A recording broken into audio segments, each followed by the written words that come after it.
शादी से पूर्व विनोद से पहली मुलाकात ने तनु के मन में कुछ ऐसी कड़वी यादें छोड़ दी कि सुहागरात के दिन तनु ने विनोद के सामने एक अनोखी शर्त रख दी।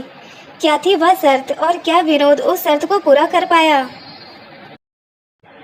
सुबह तनु जब विनोद की आगोश से खुद को छुड़ाकर बाहर निकली तो विनोद के प्रति उसके मन में बसी सारी भ्रांतियां भी इस प्यार की गर्माहट में पिघल चुकी थी और वह एक नई सुबह की किरणों की तरह नए जीवन के सपने बुनने लगी। वह यही सोच रही थी कि आखिर कैसे वह एक अनजाने से डर के कारण शादी के बाद भी पिछले 6 माह तक प्यार के इस सुनहरे लम्हों को नहीं जी पाई थी, क्योंकि सुहागरात के दिन ही उसने अपने पति विनोद को एक ऐसी शर्त में बांध दिया था और उसकी परीक्षा लेती रही।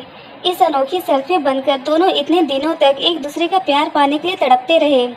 सुबह की प्यार भी तनु के जेहन में उमड़ रही लहरों को जैसे नई गति प्रदान कर रही थी और तनु की नैसर्गिक खूबसूरती में आज अजीब सी रौनक बढ़ आई थी, जो पिछले 6 महीने में पहली बारी दिखाई दी। इस सुखद अनुभूतियों के साथ तनु उन कड़वी यादों के अतीत में खो गई, जिनके कारण वह इतने दिनों तक एक घुटन भरी जिंदगी जीने को बाध्य हो गई थी। 2 बहनों और एक भाई में सबसे बड़ी तनु मम्मी पापा की सबसे दुलारी होने के कारण बचपन से ही उसे जो भाता वही करती।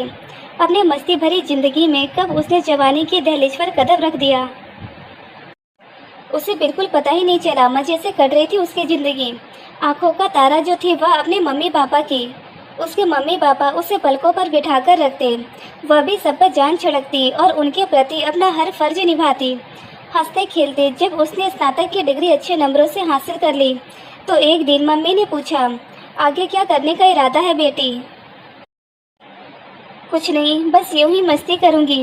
मस्ती की बच्ची, मैं तो सोच रही हूँ कि तेरी शादी कर दूँ। नहीं मम्मी, अभी नहीं। क्यों? अभी से ही मुझे अपने से दूर करने पर तुली हो। रोमांसी सी सूरत बनाकर वह मम्मी की गोद में समा गई। तो फिर कर लो कोई नौकरी, नहीं तो पापा तुम्हारी शादी कर देंगे।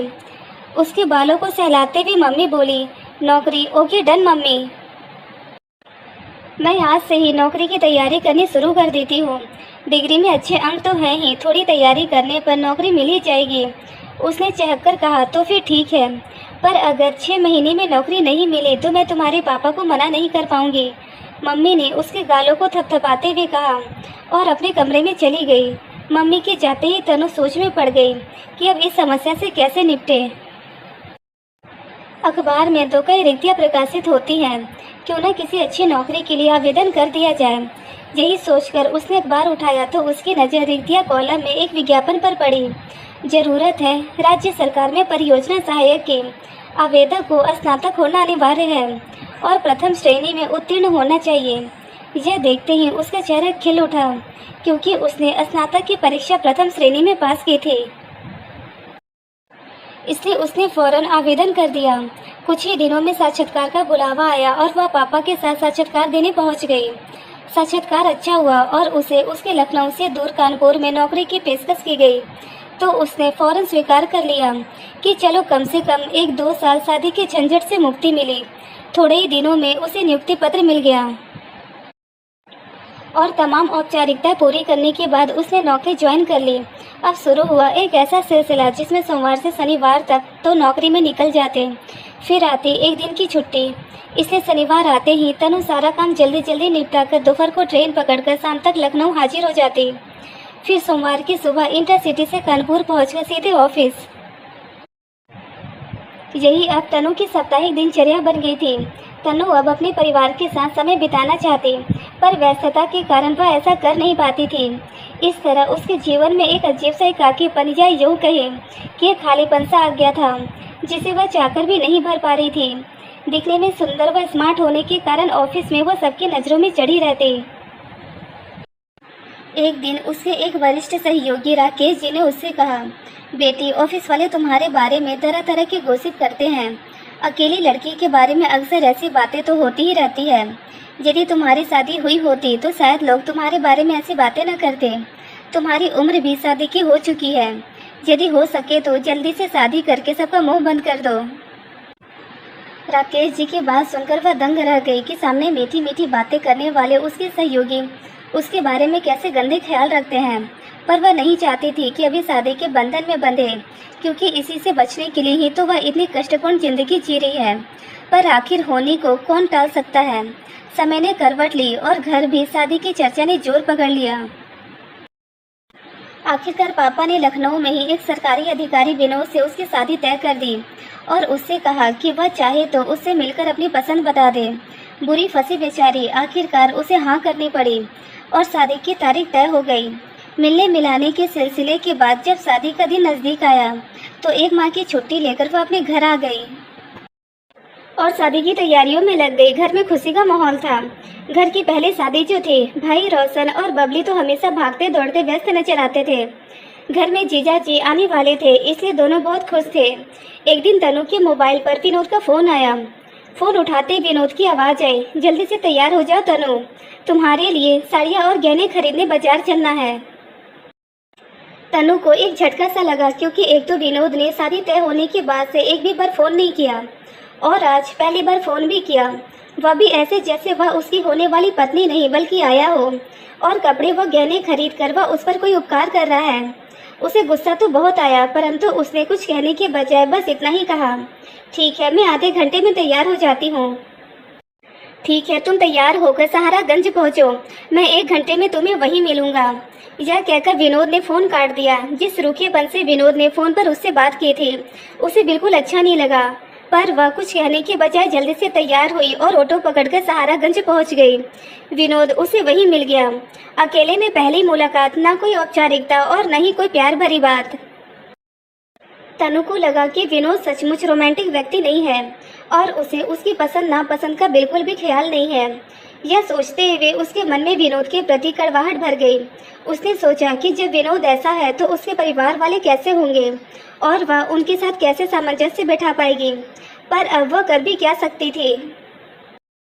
शादी बिल्कुल करीब थी और वह घर में कोई हंगामा खड़ा नहीं करना चाहती थी। शादी धूमधाम से संपन्न हुई। मम्मी पापा ने बड़े अरमान से अपनी सारी जमा पूंजी इस शादी में लगा दी ताकि वर पक्ष को कोई शिकायत न हो। विदाई के वक्त सारा परिवार गाड़ी की आंखों से ओझल होने तक खूब रोया और वह भरे मन से ससुराल पहुंच गई। उसकी सोच के विपरीत उसके ससुराल वालों ने पलके बिछाकर उसका स्वागत किया और फिर शुरू हुई शादी के बाद की रस्म अदायगी। शादी के पूर्व विनोद से मुलाकात ऐसे कड़वी यादें छोड़ गई थी कि जिसे पार पाना तनु के लिए मुश्किल था। वह दिन भर यही सोचती रही कि पहली मुलाकात से जो प्यार की मिठास भूलनी चाहिए उसने कड़वाहट का रूप ले लिया और करीब आने के बजाय दिलों की दूरियां बढ़ गई थी। बार बार उसके दिल में यही ख्याल आ रहा था कि जो व्यक्ति उसके आत्मसम्मान का ख्याल नहीं रख सकता उसके साथ वह अपनी पूरी जिंदगी कैसे बिता पाएगी। इसी बीच सारी रस्म अदायगी पूरी होते होते काफ़ी रात हो गई और सभी रिश्तेदार चले गए। अब विनोद की भाभी ने तनु को छेड़ते हुए सुहाग रात के लिए उसे उसके कमरे में पहुंचा दिया और अपने कमरे में चली गई। अंदर ही अंदर बेचैन तनु इस उधेड़बुन में थी कि आखिर वह ऐसे शख्स जिसके मन में उसके प्रति जरा सा भी प्यार नहीं है कैसे उसे अपना सर्वस्व सौंप दे। हिंदू परंपरा में शादी के बाद उसके शरीर पर तो अब विनोद का हक था और वह उसे कैसे रोक सकती है। यह सोचते ही उसका चेहरा पीला पड़ने लगा। इधर विनोद के कुछ दोस्त उसे घेरकर पहली रात को ही सुहागरात की हिदायतें और नुस्खे बता रहे थे। विनोद भी सुहागरात के सपने बुनता हुआ रोमांचित हो रहा था। आखिरकार देर रात को उसके दोस्तों ने उसे कमरे में ढकेल दिया और अपने अपने घर चले गए। विनोद के चेहरे पर तीव्र उत्तेजनाओं का ज्वार स्पष्ट नजर आ रहा था। मन तेजी से कमरे की ओर जाने को बेताब था, किंतु शर्म संकोच संयम पारिवारिक मूल्यों की जंजीरों ने जैसे उसके पांव जकड़ रखे थे। धीरे धीरे सकुचाते हुए विनोद ने कमरे में प्रवेश किया और दरवाजा बंद कर बिस्तर की ओर बढ़ने लगा। तनु बिस्तर पर सिमटी सी सकुचाई सी बैठी थी, पर उसने मन ही मन एक दृढ़ फैसला कर लिया था। विनोद ने सबसे पहले तनु का घूंघट उठाया और उसका सुंदर चेहरा देखकर बोला, तनु, आज सचमुच तुम बिल्कुल चांद सी लग रही हो। आज से मैं तुम्हें तनु नहीं चंदा कहूँगा और तुम्हें संसार की सभी खुशियाँ देने का प्रयास करूँगा। आज से हम एक नई जिंदगी शुरू करने जा रहे हैं। बोलो, दोगी ना मेरा साथ? विनोद के प्रति मन में करवाहट लिए तनु को जैसे कुछ सुनाई ही नहीं दिया। विनोद ढेर सारी बातें करता रहा, पर तनु यह सोचने में लगी रही कि आखिर यह विनोद को कैसे सब कुछ कह पाएगी। अचानक विनोद को शरारत सूझी और दोस्तों की सलाह के अनुसार उसने अपना हाथ तनु के कंधे पर रखा और फिर कंधे से नीचे सरकाना शुरू कर दिया। जैसे विनोद का हाथ नीचे आया, तनु उसका हाथ पकड़ते हुए बोली, रुको विनोद। यह सुनते ही विनोद को जैसे सांप सूंघ गया। उसने ऐसी कल्पना भी नहीं की थी कि सुहागरात के दिन उसे ऐसा सुनना पड़ेगा, परंतु धैर्य से काम लेते हुए उसने पूछा, क्या बात है चंदा, इतना सुनना था कि तनु शुरू हो गई। विनोद, शायद इसके लिए यह समय सही नहीं है, क्योंकि हम अभी तक एक दूसरे को अच्छी तरह से समझ नहीं पाए हैं, और ऐसे में मैं अपने आप को तुम्हें सौंप नहीं सकती। आज मैंने एक फैसला लिया है कि हम 1 वर्ष तक जिस्मानी रिश्ता नहीं बनाएंगे। इस 1 वर्ष के दौरान मैं पूरी तरह से तुम्हें और तुम्हारे परिवार को समझने की कोशिश करूंगी और पूरे समर्पण के साथ तुम्हारे हर सुख दुख की साथी बनूंगी, और तुम भी मेरे परिवार के सदस्यों के साथ घुलने मिलने का प्रयास करोगे। 1 साल बाद यदि हमारा विश्वास अटूट रहा तो फिर हम हमेशा के लिए एक हो जाएंगे, वरना शायद हमारे रास्ते अलग अलग भी हो सकते हैं। ऐसे में मैं अपना सर्वस्व तुम्हें सौंपकर पछतावे में नहीं रहना चाहती। जैसे कोई बदले की भावना से प्रेरित होकर बंदूक की सारी गोलियां दाग देता है और फिर एक लंबी सांस लेता है, ऐसे ही तनु एक ही सांस में सब कुछ विनोद को कह गई। तनु की बातें सुनकर विनोद को काटो तो खून नहीं, उसकी हालत ऐसी हो गई थी कि उसे ना कुछ कहते बनता था न ही सुनते। उसने हाथ ऐसे हटाया मानो बिजली का झटका लग गया हो। उस समय उसने कुछ न बोलना ही बेहतर समझा और चुपचाप तकिया उठाकर सोफे पर सोने चला गया। अगले दिन सुबह जब दोनों कमरे से बाहर निकले तो विनोद की भाभी उन दोनों को छेड़ने लगी, पर दोनों ने बिल्कुल जाहिर नहीं होने दिया कि उनके बीच ऐसा कुछ भी नहीं हुआ। तनु इन सब बातों को भूलते हुए घर के काम में लग गई और धीरे धीरे वह परिवार के सारे सदस्यों से घुल मिल गई और उस घर को अपना बना लिया, परंतु विनोद के प्रति उसके मन में कड़वाहट वैसी ही बनी रही। दिन में तो सब कुछ ठीक चलता, परंतु रात में न सिर्फ उनके बिस्तरों के बीच बल्कि उनके दिलों के बीच की दूरियां भी साफ नजर आती। विनोद ने भी अपने ऑफिस से छुट्टी ले ली थी, इसलिए वह दिन भर घर में ही रहता और बच्चों के साथ खेलता रहता। खेल की आड़ में भी वह कभी कभी तनु के शरीर से छिड़कानी भी कर देता। हालांकि विनोद के छूते उसके शरीर में करंट सा दौड़ जाता, पर वह चाहकर भी कुछ बोल नहीं पाती। इसी बीच तनु कई बार अपने मायके भी गई और विनोद को भी साथ ले गई। विनोद उसे वहां छोड़ आता, पर वहां ज्यादा देर रुकता नहीं था। वह रोशन व बबली से भी ज्यादा बातें नहीं करता था, बस गंभीर बना रहता था। यहाँ तक कि मम्मी पापा के साथ भी वह औपचारिक ही बना रहता। 1-2 दिन रहने के बाद विनोद आकर उसे वापस ले आता। विनोद का यह व्यवहार भी तनु को पसंद नहीं आया और उसके मन में विनोद के प्रति कड़वाहट और बढ़ती चली गई। इसी बीच छुट्टियां बीत जाने के बाद तनु ने फिर से ऑफिस ज्वाइन कर लिया। सभी सहकर्मियों ने उसे बधाई दी, पर तनु उन्हें क्या कहती, बस मन से उनसे ऑफिस का काम शुरू कर दिया। दिन तो ऑफिस में बीत जाता, पर रात आते ही तनु के मन में कई तरह के द्वंद्व शुरू हो जाते कि कहीं उसने शादी करके कोई गलती तो नहीं कर दी। क्या उसे अब इस रिश्ते से मुक्ति ले लेनी चाहिए, जिस रिश्ते में उसके पति का उसमें या उसके परिवार के प्रति कोई झुकाव ना हो। वह अपने आप से लड़ती रहती, पर वह अपना गम सुनाए तो किससे, जब उसके दोस्त उसके सुहागरात के बारे में तरह तरह की बातें पूछते और उसे छेड़ते तो तनु बनावटी कहानियां सुनाकर सबको शांत कर देती। इस दौरान अक्सर विनोद से फोन पर बातें भी होती, पर रिश्तों की करवाहट इन बातों में साफ नजर आती। इस बीच वह कई बार लखनऊ भी आई और अपने घर जाने के बजाय सीधे ससुराल गई, और ससुराल वालों को कभी इसका एहसास नहीं होने दिया कि उसके और विनोद के बीच कुछ अच्छा नहीं चल रहा। वह पूरे समर्पण के साथ अपने सास ससुर की सेवा करती और बच्चों के साथ खेलती।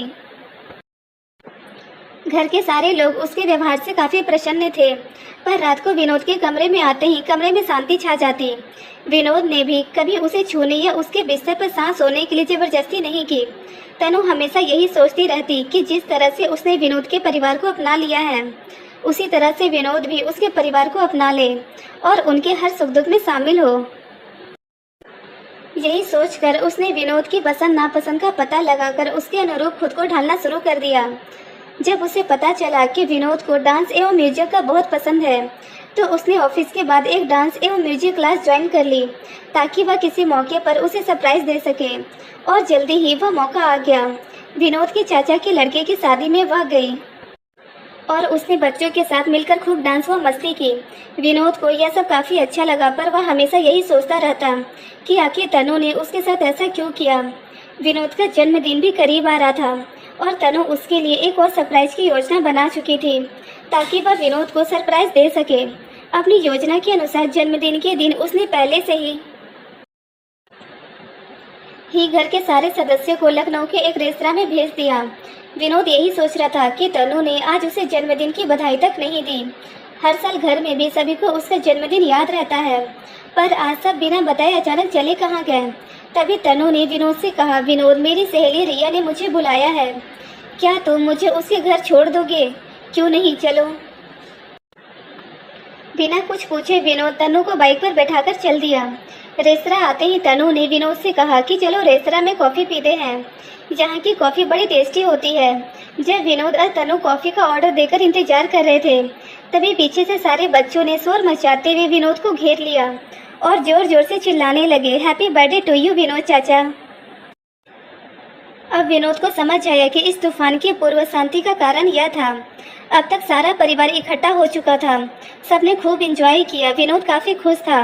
इस घटना से उसके मन में तनु के प्रति प्रेम और बढ़ गया, पर वह यह सोचने लगा कि वह कैसे तनु को खुश करे ताकि उसके मन का द्वेष मिटे और दोनों एक खुशहाल जीवन जी सके।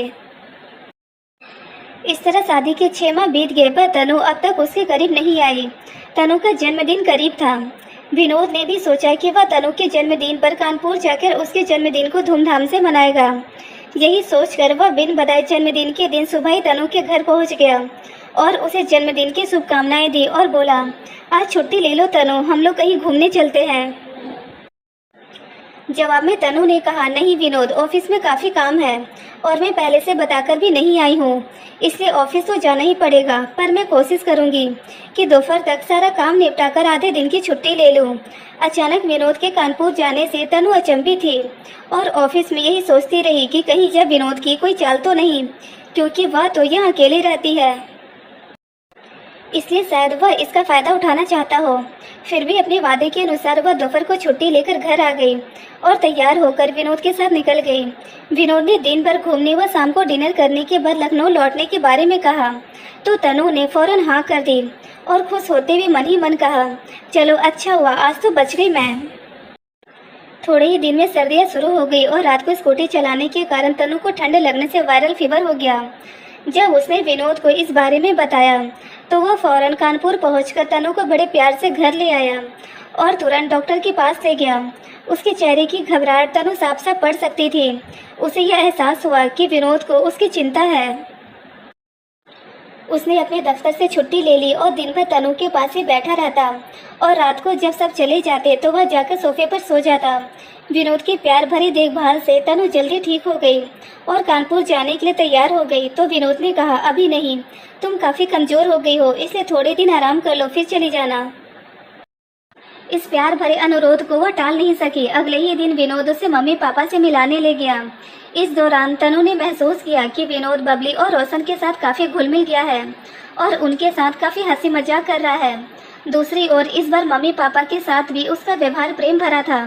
तनु विनोद के चेहरे पर यह परिवर्तन साफ देख पा रही थी,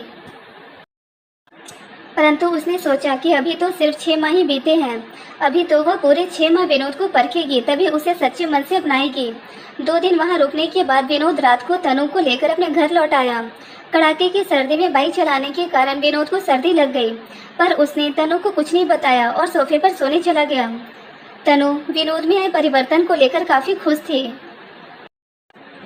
और सुनहरे दिनों के सपने बुनते हुए पता नहीं कब उसकी आंख लग गई। रात को जोर जोर से कराने की आवाज़ सुनकर उसकी आंख खुली तो उसने देखा कि विनोद ठंड से कपकपाते हुए सिकुड़कर सोफे पर सोया है।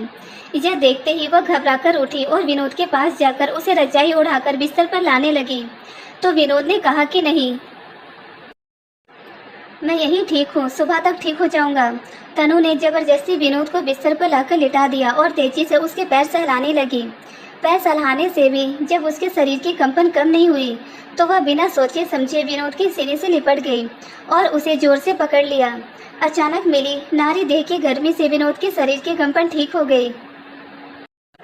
आराम मिलते ही उसने तनु से अलग होने के लिए उसे पकड़ ढीली करने को कहा तो तनु ने अपनी पकड़ और मजबूत करते हुए उसे जोर से पकड़ लिया और बोली, बस विनोद, तुम्हारे धैर्य का इम्तिहान अब खत्म हुआ, ऐसे ही पड़े रहो बस। अब तक विनोद को आराम मिल चुका था।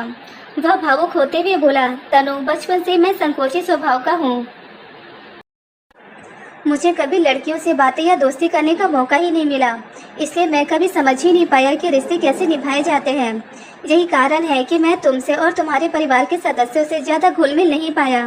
परंतु जब तुमने मेरे परिवार को अपना बनाने में कोई कसर नहीं छोड़ी और मेरी हर पसंद नापसंद का ख्याल रखा, तो मैंने सोचा कि जब तुम मेरे लिए इतना बदल सकती हो तो मैं तुम्हारे लिए क्यों नहीं बदल सकता। यही सोचकर मैंने अपने आप में बदलाव लाना शुरू कर दिया है। बचपन से मैंने सदैव हुई आगे रहते हुए सभी कार्य किए थे और आगे रहने की इसी होड़ के चलते मुझे किसी की भावनाओं को समझने का मौका ही नहीं मिला और इससे तुम्हारे जज्बातों को न समझने की भूल कर बैठा। वैसे तनु, मैं तुम्हें कभी इग्नोर करना नहीं चाहता था। विनोद के स्वर में एक पश्चाताप मिश्रित दुख का भाव था, जिसे तनु ने बखूबी पढ़ लिया। फिर वह तनु की आंखों में झांकते हुए बोला, तनु, अभी कम से कम 6 महीने और तुम्हें मुझसे कोई खतरा नहीं है। उसकी बातें सुनकर तनु अपनी आंखों में शरारत लिए विनोद के गालों को चूमते हुए बोली, तनु नहीं, चंदा। तभी तो आपकी चंदा कह रही है कि आपने अपना इम्तिहान वक्त से पहले ही डिस्टिंक्शन के साथ पास कर लिया है और इनाम के हकदार बन गए हैं।